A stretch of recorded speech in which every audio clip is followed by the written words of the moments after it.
Bonjour à toutes et à tous.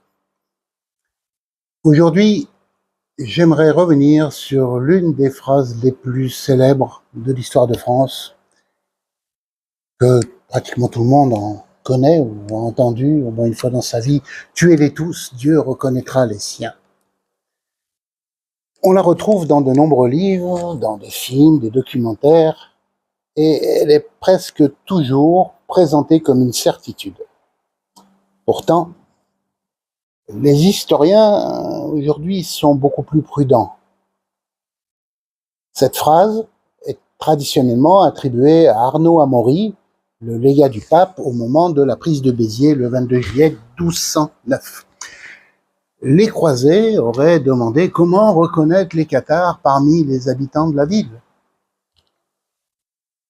La réponse aurait été celle-ci: tuez-les tous, le Seigneur reconnaîtra les siens. Oui, mais il existe un problème. En fait, le récit de cette scène ne provient pas d'un témoin présent à Béziers.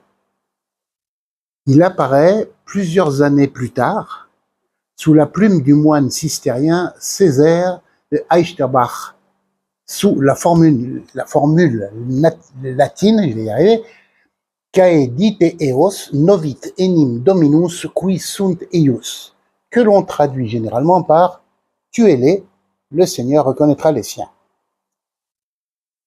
La version française, tuez-les tous, Dieu reconnaîtra les siens, est devenue la plus célèbre, mais elle est en fait une traduction plus libre et plus frappante que le texte latin lui-même. Était-ce une phrase réellement prononcée? Était-ce une formule destinée à illustrer la violence de la croisade? Nous ne le savons pas. Aucune source contemporaine des événements ne permet aujourd'hui de le confirmer avec certitude. En revanche, une chose, elle, ne fait aucun doute. Le sac de Béziers fut un drame humain d'une violence extrême, qui marqua durablement les esprits et ouvrit l'un des épisodes les plus tragiques de la croisade contre les Albigeois.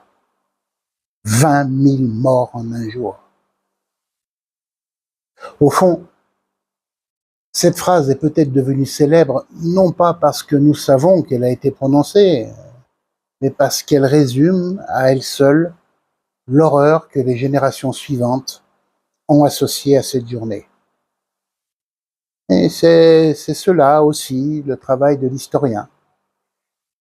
Distinguer ce que les sources permettent d'affirmer de ce que la mémoire collective a fini par retenir.